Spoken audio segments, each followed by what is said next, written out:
Bom dia. Tudo bem com vocês? Vamos fazer aqui minha voltinha, eu vou sentar aqui no banquinho.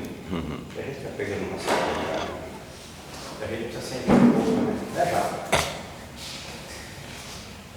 O assunto que me foi passado para comentar com vocês é sobre aquele tema ali, o céu e o inferno. O que seria esse céu? O que seria esse inferno? Né? É o que a gente vê, às vezes, no comentário das pessoas, se realmente ele existe ou se não existe. E dentro da obra da codificação, por Allan Kardec, nós temos os livros dos Espíritos, o Evangelho segundo o Espiritismo, o livro dos Médiuns e esse livro aqui, ó, o Céu e o Inferno. E por final, a Gênesis. Mas qual foi a necessidade pela espiritualidade de trazer sobre esse assunto, o céu e o inferno? Será que ele realmente existe? A gente percebe que as pessoas, em cada culto religioso, ele tem um pensamento, né? Ele tem a sua crença de acreditar naquilo que ele estuda, naquilo que ele observa. E muitos acreditam nesse céu e nesse inferno. E a gente está acostumado a escutar assim, né? Você foi bom, você vai para o céu, você foi ruim, você vai para o inferno. E até hoje, né? Isso persiste. E na primeira colocação que ele faz aqui, desse livro, ele diz assim, ó: vivemos, pensamos e operamos. Eis o que é positivo, e que morreremos. Não é menos certo. Mas deixando a terra, para onde vamos? Que seremos após a morte? Estaremos melhor ou pior? Existiremos ou não? Ser ou não ser? Tal é a alternativa. Para sempre ou para nunca mais? Ou tudo ou nada? Viveremos eternamente ou tudo se aniquilará de vez? É uma tese, essa que se impõe.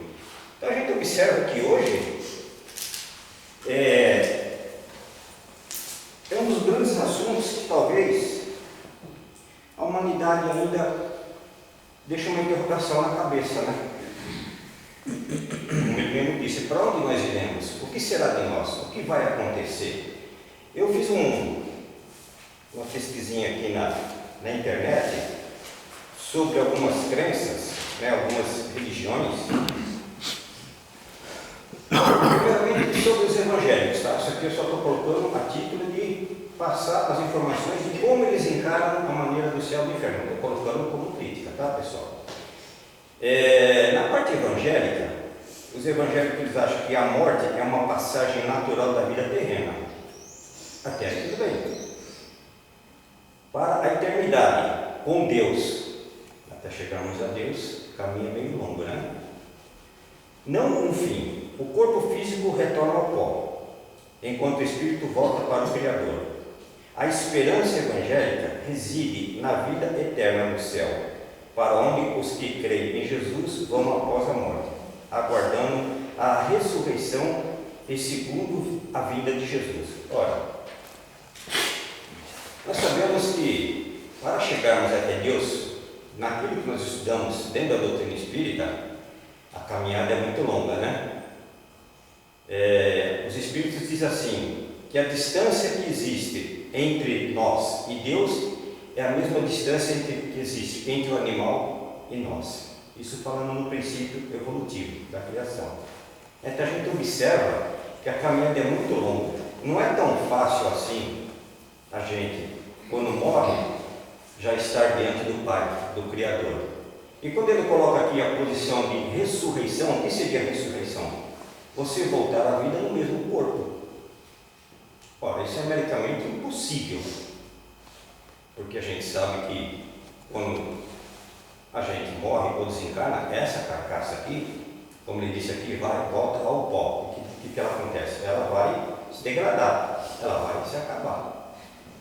Mas eles acham que é a ressurreição. Para Deus é impossível? Não. Se ele quisesse fazer isso, ele poderia fazer, mas só que ele estaria derrubando as suas próprias leis. É meramente impossível isso. Mas é um pensamento que eles têm que eles acreditam e que nós temos que respeitar, não é verdade? Assim como nós temos o nosso. Aí nós vamos falar sobre o Islã, lá no Oriente Médio, lá, né? Onde está acontecendo toda essa barbura aí, né? A gente vê nos noticiários, né? Mas para eles, a vida após a morte envolve uma transição do corpo para a alma e a espera por um julgamento final. A vida na terra é temporária e serve como preparação para a eternidade. Os fiéis acreditam no paraíso, Janaá, e no inferno, Jahannam, onde a alma será julgada por Deus. Eles conhecem por Alá, com base nas suas ações e fé, determinando o seu destino eterno. Então vocês vejam que ela não difere muito da parte do Evangelho. Estavam na presença de Deus, de sermos julgados por Deus, né? De sermos condenados ou absolvidos, mas é o pensamento deles.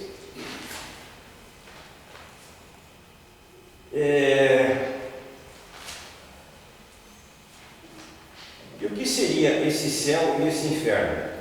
Ou a justiça divina segundo o Espírito de Deus? Interessante, né? E para os católicos? A morte não é o fim, mas sim uma transformação e um caminho para a vida eterna e a união com Deus. Descansando a ideia, descartando a ideia da reencarnação. Após a morte, a alma é julgada, podendo ir para o céu, união eterna com Deus, o purgatório, purificação temporária, ou o inferno, separação eterna de Deus, dependendo dos atos praticados em vida. Também é um pensamento que eles têm. Mas se fosse assim, estaria tendo aqui uma contradição, porque ao mesmo tempo que você coloca que Deus é bom, soberanamente justo, como é que ele pode condenar um filho a um sofrimento eterno? Ele já não seria Deus, se ele é perfeito. Mas também, como digo, é o pensamento que eles têm. E os hindus? Para os hindus, a morte é a transição da alma, Atman, que é imortal, para um novo corpo através do ciclo de nascimento. Morte e renascimento, Sansara, até que a alma alcance, Moksha, a libertação final do ciclo e a união com o divino. A morte física é o fim do corpo, não da vida eterna. E os rituais, como as crenças e o lançamento das cinzas em rios sagrados, visam libertar a alma para esta nova jornada. Então vocês vejam que cada crença, cada religião, eles têm um pensamento. O que seria esse céu, esse inferno? O que seria a vida após a morte? Mas como eu disse, cada um tem o seu pensamento. E nós temos que respeitar. Porque, assim como nós, eu acredito que a maior parte de nós aqui viemos do catolicismo, né? Então talvez nós passamos por isso daí, sobre o céu, sobre o inferno. Acreditamos nisso. Mas quando a gente vem para a doutrina espírita, a gente vê que a forma muda, o contexto é completamente diferente. Por isso que a espiritualidade houve a necessidade de trazer esse livro aqui, ó, o céu e o inferno, para que haja um esclarecimento. Mas tem uma coisa que atormenta ainda muitas pessoas, né? O medo da morte. Nós temos medo da morte? Só vai saber quando chegar a hora, né? Mas o que é a morte? Ele fala aqui, ó, causa do temor da morte. O homem, seja qual for a escala de sua posição social, desde selvagem, tem o sentimento inato do futuro. Diz-lhe a intuição que a morte não é a última fase da existência e que aqueles cuja perda lamentamos não estão irreversivelmente perdidos. A crença na imortalidade é intuitiva e muito mais generalizada do que o nada. Entretanto, a maior parte dos que nele creem apresentam-nos possuídos de grande amor às coisas terrenas e temerosos da morte. Por quê? Vamos colocar para nós o porquê da morte, ter medo da morte. Nós teríamos que encarar essa morte como uma coisa natural, né? Uma passagem normal para a verdadeira vida, a vida do Espírito. Mas o que será que causa esse temor para nós? O que será que ainda nos aflige?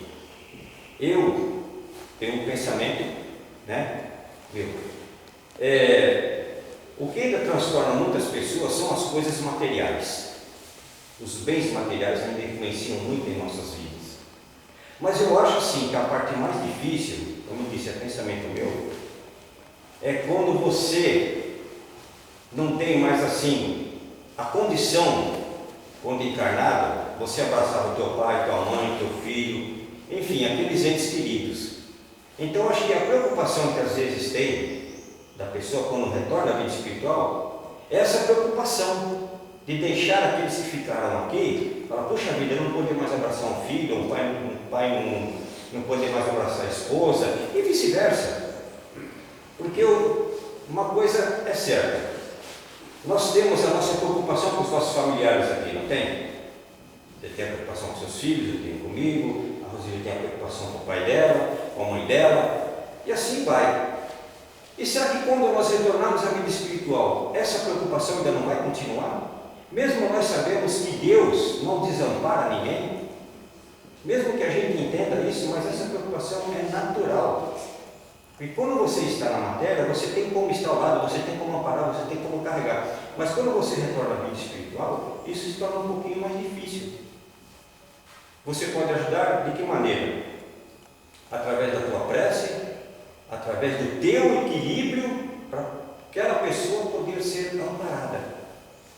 Então, talvez eu pense, é esse o preparo que nós temos que ter quando chegar o nosso momento de retornar para a vida espiritual. E para isso, é o que a doutrina espírita nos ensina. Como devemos, nos comportar. O Chico uma vez disse, quando vocês me verem deitado sorrindo, eu estou indo embora. Sorrindo. Porque na realidade, para nós espíritas, essa separação é a liberdade, porque esta aqui é uma vida efêmera, passageira. A verdadeira é a do Espírito. A nossa verdadeira morada é a vida espiritual. Mas, continuando aqui na frente, sobre esse medo da morte, como eu disse a vocês, tem aqui, sobre o céu, o que eles acham que eles vão encontrar e a explicação que a espiritualidade está aqui, Em geral, a palavra céu designa o espaço indefinido que circunda a Terra, e mais particularmente a parte que está acima do nosso horizonte. Vem do latim coelo, formada pelo grego koilos, côncavo, porque o céu parece uma imensa concavidade. É verdade, se a gente olhar para cima, parece um côncavo, né? Mas é a nossa imaginação, na realidade não é isso. Mas é isso que eles descrevem na visão deles, não na visão da doutrina espírita. Então, para eles, o céu é algum lugar circunscrito nesse universo aqui, em alguma parte, em que os que foram bons irão para lá, e os que foram assim, perversos, que foram ruins, irão para o inferno. Mas aí, o que ele diz sobre o inferno? Onde estará esse inferno? Alguns doutores o têm colocado nas entranhas, mesmo do nosso globo. Outros não sabemos em que planeta, sem que o problema se haja resolvido por qualquer concílio. Estamos, pois, quanto a esse ponto, reduzidos a conjecturas. A única coisa afirmada é que esse inferno, onde quer que exista, é um mundo composto de elementos materiais, conquanto sem sol, sem estrelas, sem lua, mais triste e inóspito, desprovido de todo germe e das aparências benéficas que, porventura, se encontram ainda nas regiões mais áridas deste mundo em que pecamos. Dá para tirar uma ideia de mais ou menos onde seria esse inferno? As pessoas, você já devem ter ouvido falar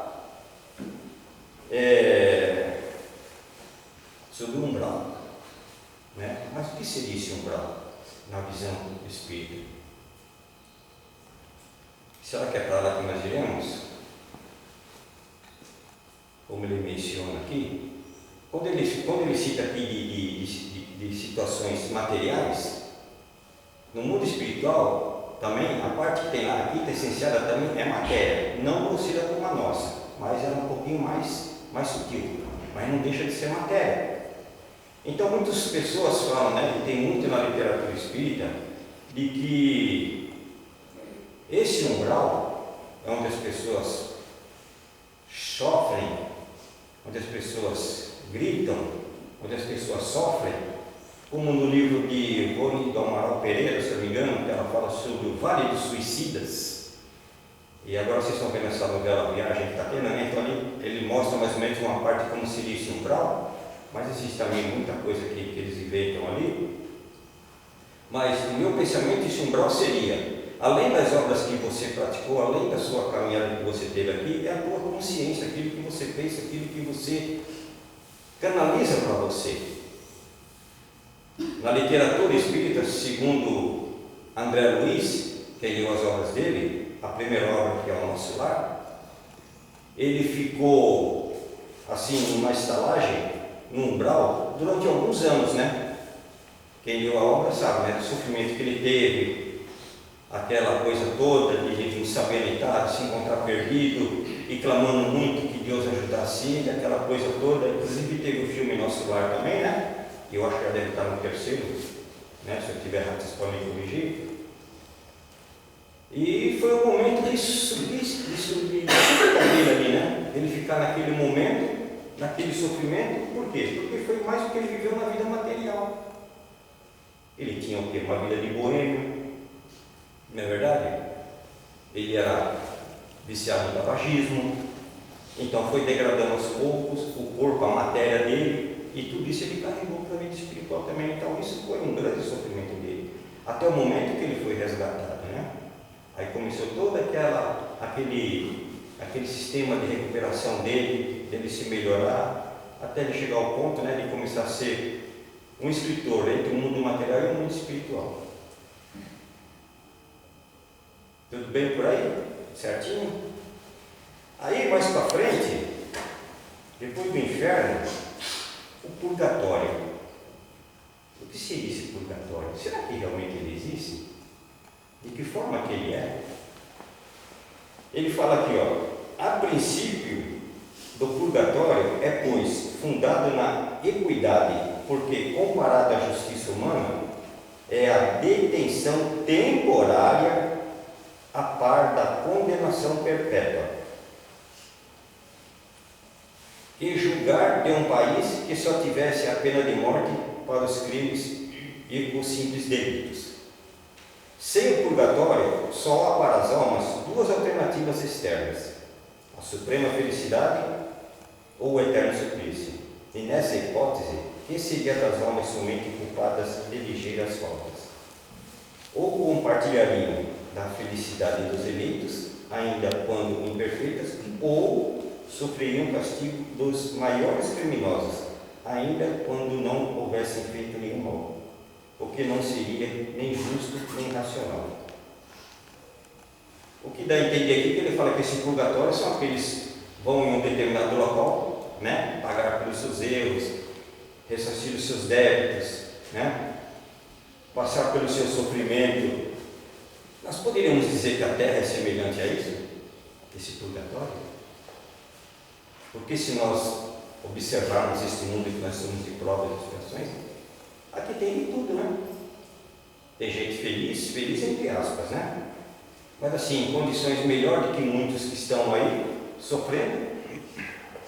Pessoas com saúde, outros doentes, pessoas com corpo perfeito, outras com corpo mutilado. E aí, como é que se explica tudo isso? Aí tem pessoas que falam assim, porque Deus quis. Não, Deus quis, desde quando Deus quer que um filho sofra? Desde quando Ele quer que o filho nasça num corpo mutilado? Não, Ele quer o bem. Nós não somos assim com os nossos filhos? Nós não queremos o melhor para os nossos filhos? Imagina Deus. Mas nós que estudamos a doutrina espírita, nós sabemos que por trás desse sofrimento sofrimento que nós encaramos nesse mundo de provas e expiações, algum débito nós temos com relação a encarnações passadas. Alguma coisa nós fizemos. Nisso que consiste a justiça divina, a justiça de Deus. Fecha-se uma porta, mas ele abre outra, ou tantas outras, para que o filho possa cada vez mais corrigir os seus erros. É como se você estivesse na escola e você repetisse de ano. É dada a nova oportunidade para você recomeçar todo aquele ciclo novamente, né? Você repetiu, no ano que vem você vai fazer de novo até você conseguir superar as dificuldades que você teve e poder ter um merecimento para passar para um outro ano. E assim com a gente também. Nas nossas encarnações, e se nós olharmos bem, todos nós aqui, em vista de muitas pessoas que tem nesse mundo aqui, de provas e expiações, nós estamos no mar de rosas, nós estamos no paraíso, não é verdade? E nós não reclamamos? Reclamamos, quem é que não reclama? Agora, para você ver como que é difícil, mesmo tendo conhecimento da doutrina espírita, com tudo isso que nós adquirimos, e principalmente através do Evangelho, a gente reclama.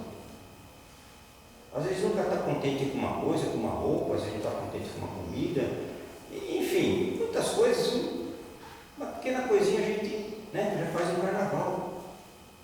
Aí depois você para pensar, fala, caramba, eu estou reclamando por quê? Aí você depara com certas situações, como eu já deparei, de pessoas que às vezes mexem ali numa lata do lixo para poder se manter viva, para poder comer o resto de comida que as pessoas colocam naquela lata. E eu nunca me esqueço de uma cena em que minha filha tinha seus 5 anos, eu fui pegar ela na escola, e ela se deparou com essa situação. E ela falou, nossa pai, aquele homem ali que pegou comida da lata do lixo para comer, por quê? Eu olhei para ela e falei, por quê, filha? Porque muitas das vezes ele não tem um prato de comida. E para ele sobreviver, ele se sujeita a esse tipo de situação. Mas isso também não quer dizer que no passado, lá atrás, ele foi um espírito ruim. Muitas das vezes, uma pessoa nessa situação, ele pode ser um espírito muito mais adiantado do que qualquer um de nós aqui, e pede uma prova dessa para que ele possa crescer um pouquinho mais para a vida espiritual, se ele for virtuoso, se ele for passar por essa prova com resignação. E se ele conseguir, é um degrau a mais que ele sobe na sede evolutiva. Então vocês vejam como é que funcionam as coisas. Tanto você pode pagar como resgate que você fez lá atrás, como você pode pedir, falar, eu quero experimentar para ver se eu consigo passar por essa prova, para que eu possa crescer um pouquinho mais na vida espiritual. É assim que Deus dá as oportunidades para nós, dentro do merecimento de cada um. Às vezes a gente comenta aqui nos estudos, principalmente no livro dos Espíritos, nós estamos estudando para quê? Primeiro, para adquirir conhecimento, né? Isso é o básico, é o principal. Mas muitas das vezes nós estamos estudando para adquirir uma estrutura espiritual, um alicerce espiritual, porque eu não sei qual vai ser as minhas próximas reencarnações, de que maneiras elas vão ser, como eu vou me comportar. Pode ser que na minha futura encarnação, não estou afirmando, mas a probabilidade, possa haver uma prova um pouquinho mais pesada. Mas com esse conhecimento que nós estamos tendo agora, porque a única coisa que Deus não tira de nós é o conhecimento, é o estudo. E essa bagagem, em várias e várias encarnações, nós trazemos conosco. Nós não perdemos isso. É a mesma coisa, você entrou na escola, você aprendeu a tabuada, você aprendeu a escrever. Alguém aqui esqueceu como se escreve? A tabuada ainda a gente às vezes de vez em quando dá uma raspada, né? É normal. Mas a gente não esquece. Então, tudo isso quando nós reencarnamos, o que nós viemos aprender em encarnações passadas está dentro de nós, está meio adormecido. Mas nós temos esse conhecimento, nós temos essa estrutura. E às vezes vem com uma prova para ver se você consegue passar por ela. Vocês estão vendo a importância desse conhecimento? De buscar o estudo? E mais importante ainda, Quando nós passarmos para a vida espiritual, tudo isso que nós estamos estudando dentro de uma casa espírita vai nos ajudar e muito na vida do lado de lá. Isso não quer dizer que quando eu deixar esse corpo físico, eu vou chegar do lado de lá e já vou me achar um doutor da lei, né? O dono da verdade. Não, mas vai me ajudar. Aí vai depender de cada um a termos equilíbrio, de discernimento, de procurar entender o que aconteceu e não ficar perdidos como muitos que pensam como está ali o céu e o inferno. E eu digo isso pelas reuniões que a gente às vezes tem sobre a parte mediúnica, que são as reuniões mediúnicas da casa. Muitos passaram por essa casa aqui, em que participavam de outras religiões, e no relato deles, eles falavam assim: puxa vida, então me ensinaram tudo errado, eu vim para cá, estou procurando o céu, estou procurando Jesus, e não é nada disso que eu aprendi. Falando, não é que você aprendeu errado, você aprendeu da forma em que vocês foram buscando, da maneira que vocês continuaram a vida de vocês. Hoje você compreende que não é dessa forma que funciona. É bem diferente. E para nós tem que ser diferente, porque você está voltando, está levando esse conhecimento. Agora, cada um vai ter a sua atitude. Eu posso estar falando tudo isso aqui, mas quando chegar do lado dela, eu posso me revoltar. Eu não sei como vai ser. Como eu disse, só quando chegar o momento da gente retornar, e essa é uma lei natural, eu vou saber da situação. Na minha frente já partiu meu pai, minha mãe e minha irmã, só ficou eu. É a lei. A gente sente a perda? Sente. A saudade fica, mas não a revolta. Porque a gente sabe que é um princípio, né, da vida, é um princípio de evolução de todos. E aqui mais para frente, a gente às vezes vê falar dentro desse contexto, principalmente na igreja, sobre os anjos. O que serão esses anjos? Quem serão essas figuras que tanto a igreja coloca?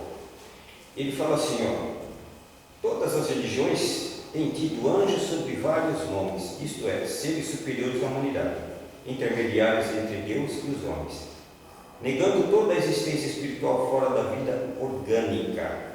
O materialismo naturalmente classificou os anjos entre as ficções e alegorias. A crença nos anjos é parte essencial dos dogmas da igreja que assim os define.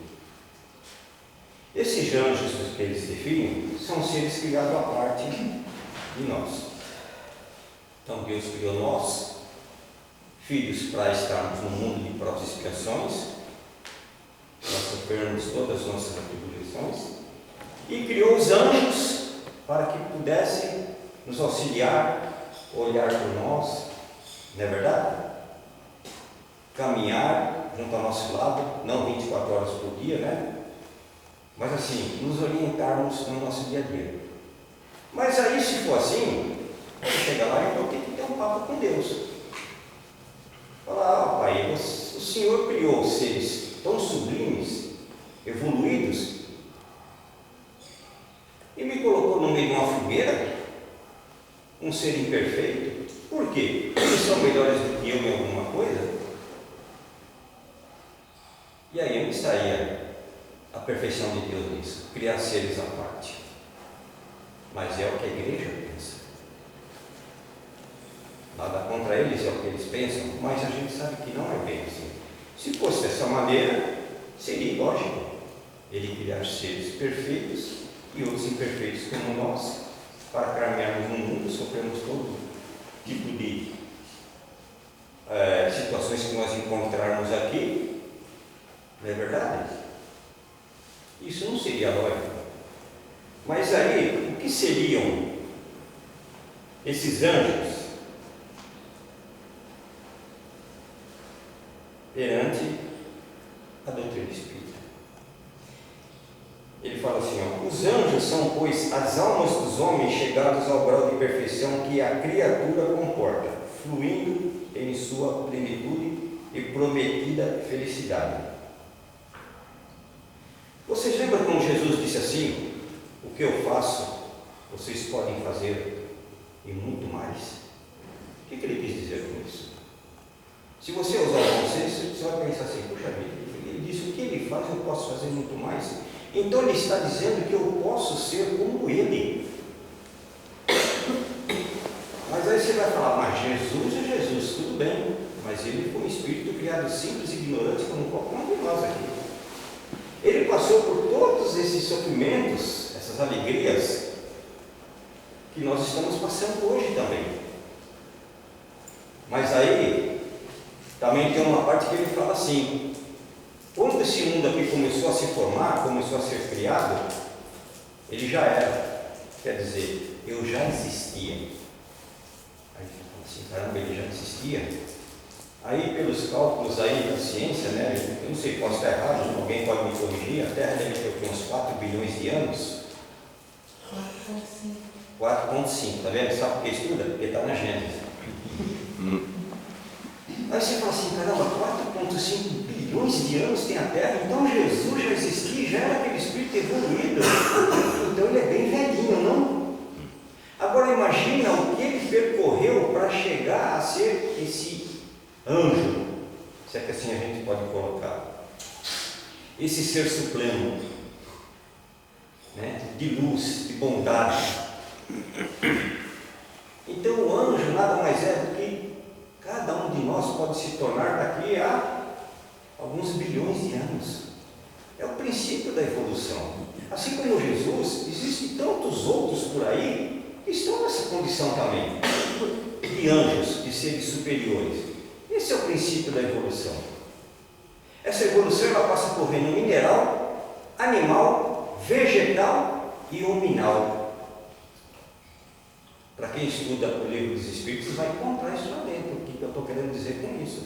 Esses são os estágios em que o princípio inteligente passa por todas essas fases até se tornar espírito, que somos nós.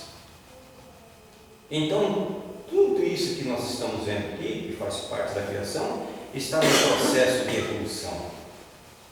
Por isso que nós temos que ter zelo por tudo. Com a natureza, com a criação, com nós mesmos. Por que eu digo com nós mesmos? Porque assim, esse corpo que nós temos aqui, ele é emprestado. E o espírito, enquanto estava na vida espiritual, agora você vai retornar à vida espiritual, porque você tem isso e isso para fazer.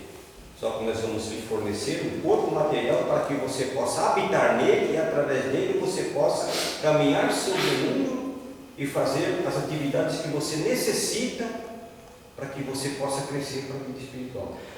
Pergunta, nós zelamos por esse corpo como devia ser?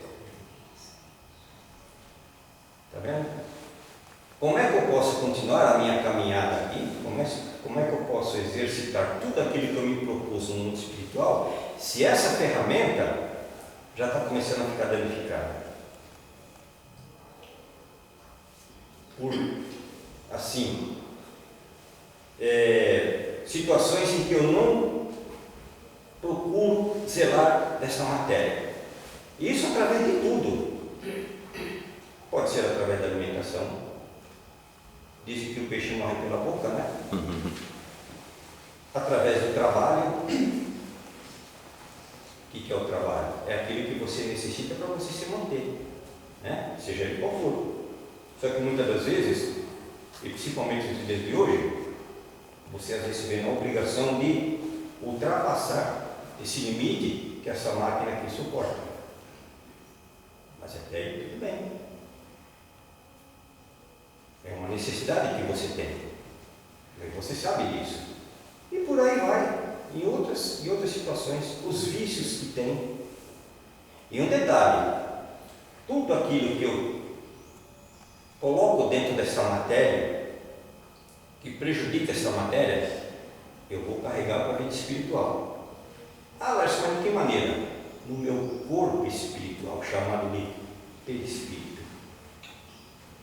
Ela continua do lado dela. E do lado dela eu continuo um tratamento. Mas aí também tem um outro porém, fala, ó, você vai reencarnar novamente. Mas existem certas situações que você lesou aquela matéria que você tinha. E às vezes você traz uma nova existência alguns sintomas de um erro que você cometeu lá no passado.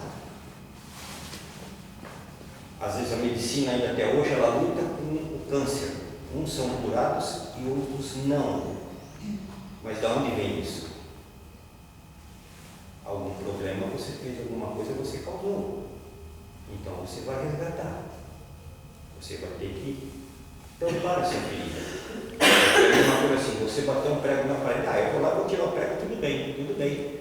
Mas o buraco ficou. Você vai ter que falar, passar uma massinha, lixar e pintar para que ele fique perfeito. Assim é a reencarnação. Você resgata aquilo que você fez, você se melhora, né? Para ir aos poucos quitando os débitos da espiritualidade. Mas tudo que nós passamos aqui, os erros que temos, os sofrimentos, foram causados por nós. Tudo isso. Aí mais para frente, ele fala dos demônios. Você vê, falamos dos demônios. Quem seriam esses demônios?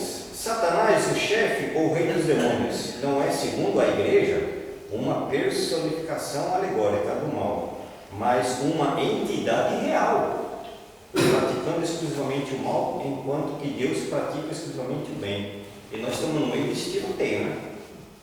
Quer dizer, Satanás de um lado e Deus do outro. Então aí você vai falar assim, poxa, então Deus é fraco, não? Está medindo forças com Satanás? Mas Satanás, na realidade, como já disse, são aqueles que enquanto estavam aqui encarnados, que vivem na perversidade, na destruição, na maldade, quando ele deixa a matéria, quando ele deixa o corpo físico, retorna à pátria espiritual, vocês acham que ele vai mudar? Não. Ele vai continuar sendo a mesma pessoa. Ele vai continuar sendo o mesmo cidadão, os mesmos princípios, com a mesma maldade do lado de lá. Então são esses que, se é assim que eu posso colocar, atormentam aqueles que estão encarnados aqui, através das suas influências, dos seus pensamentos. E eles fazem o quê? Eles minam as pessoas, essas pessoas somos nós, com as vibrações deles, com os pensamentos deles, incluindo nós a cometermos o erro. Porém, tem uma situação aí que os próprios espíritos nos ensinam, mas eu posso me ligar dessa influência? Pode. De que maneira? Quando você liga um rádio, o rádio precisa de uma antena para funcionar, assim como uma televisão, né? Qualquer aparelho que transmita alguma coisa, ele precisa de uma antena. Aí você vai lá, você começa a procurar, sintonizar, até que, achei a sintonia certinha. Aí a informação chega correta, aquela imagem da televisão chega correta, né? Antigamente, você lembra? Você mandava o teu filho subir no telhado, vira a antena mais para lá, vira um pouquinho mais para cá. Opa, aí ficou boa.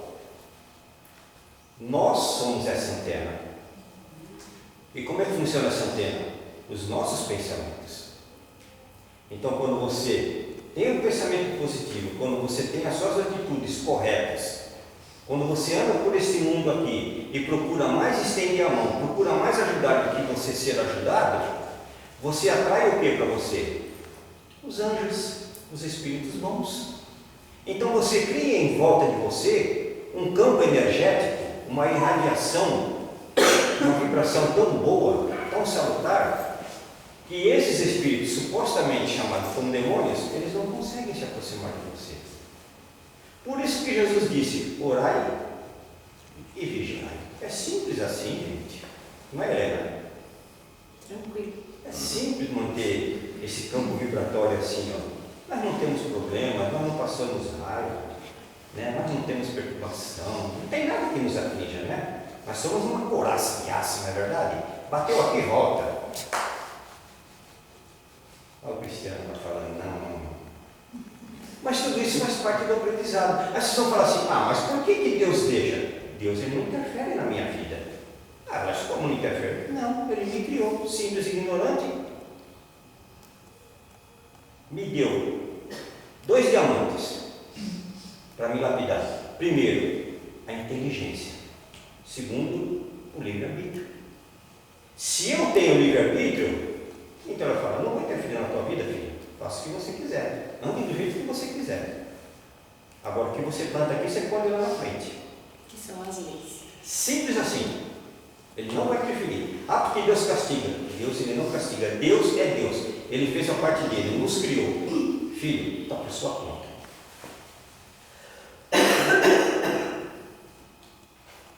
Então, assim que nós temos que entender. E para finalizar aqui, tem muita coisa aqui no livro. Eu disse a vocês sobre o que nos influencia muito na vida são as coisas materiais, porque esse livro aqui ele é dividido em 2 etapas. Tudo isso que eu falei para vocês sobre céu, inferno, purgatório, né? Sobre as crianças pós a morte. Então tem muito conteúdo aqui. Se eu for ficar falando tudo, o tempo não dá. E tem a segunda parte aqui que ele fala sobre espíritos que já desencarnaram, que através da evocação por o senhor Allan Kardec vieram em reuniões falar da vida dele, como ele se encontra na vida espiritual. Então tem espíritos felizes, espíritos medianíveis, espíritos bons, espíritos ruins, tem espíritos suicidas, tem assassinos. Então são assim comunicações que foram dadas por esses espíritos relatando, eu fiz isso aí na Terra e hoje eu me encontro nessa situação no mundo espiritual. É a prova mais viva que ele pode dar, assim, de exemplo para cada um de nós. Falou, caramba, se ele fez isso lá, ele se encontra dessa maneira, então eu tenho que me cuidar. Então, tem eu achei aqui ela é pequena, François Riquier.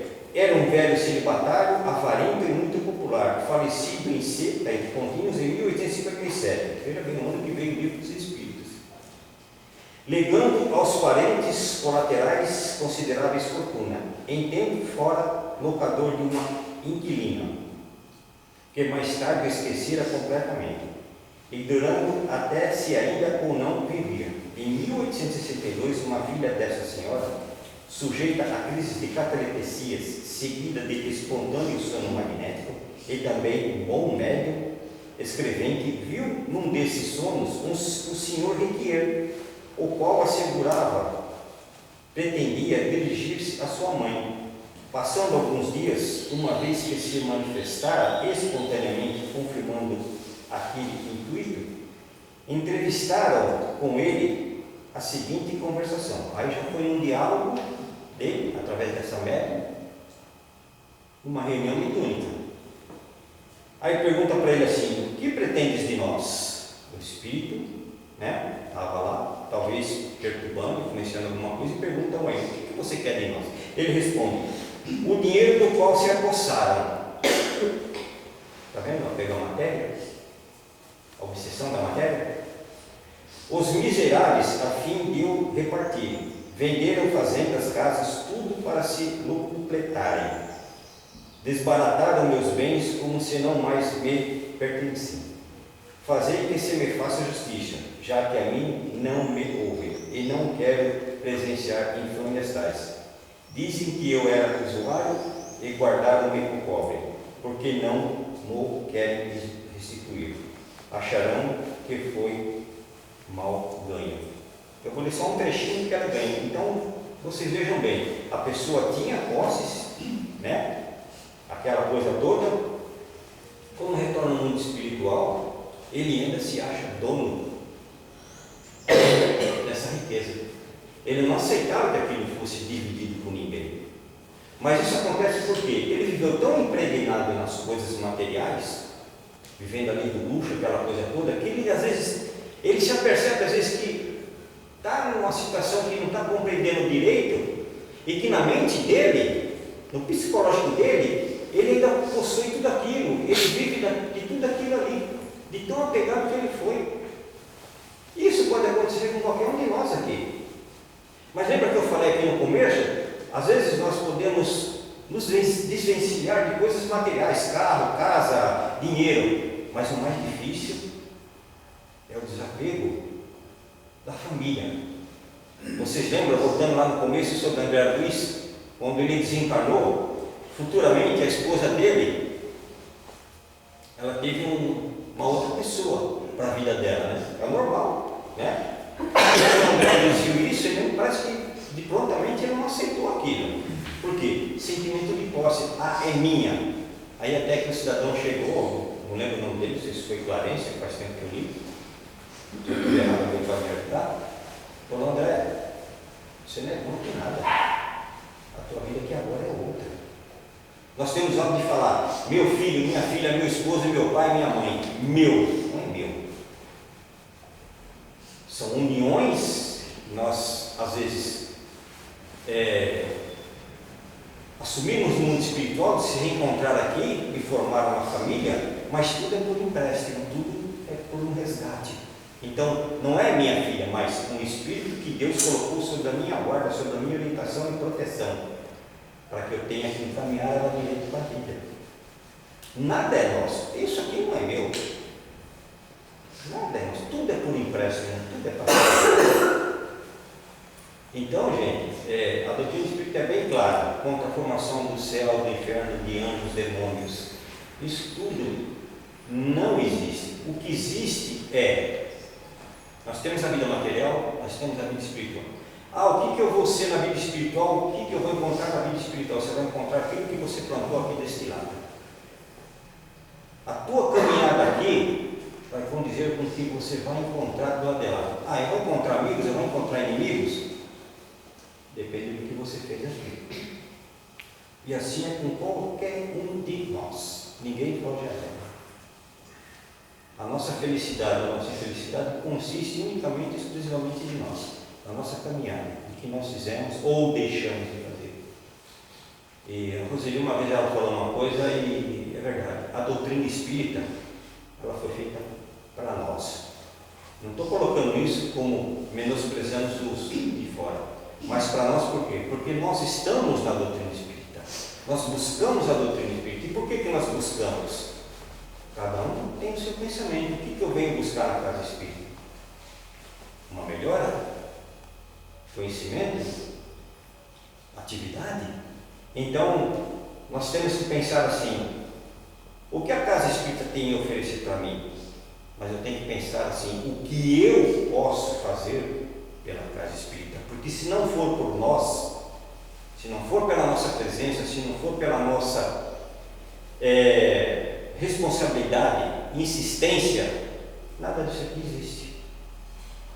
Se não existirem os encarnados aqui, a casa espírita não existe. Os espíritos estão aqui, tenham certeza disso, e são centenas e centenas.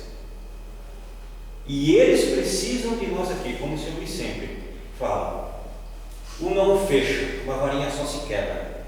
Um fecho grande fica difícil. Se pegar um cabo de vassoura, você bater no jeito, você quebra. Pega um facho de cabo de vassoura e tenta quebrar. Você não consegue. Só que esse fecho, ele é entre nós e a espiritualidade. Eles têm que estar unidos. Se não estiverem unidos, vai tudo por água abaixo. Obrigado. Vocês terem dado a oportunidade de conversar com vocês. Espero ter oferecido alguma coisa através desse livro. Sugiro que vocês leiam esse livro em casa, ele é muito bom. Mas para entender um pouquinho melhor, leiam junto com o livro dos Espíritos. E procurem os estudos da casa, procurem compartilhar com os momentos que estamos aqui e adquirirmos conhecimentos, tá bom? Jesus abençoe a todos vocês. Obrigado.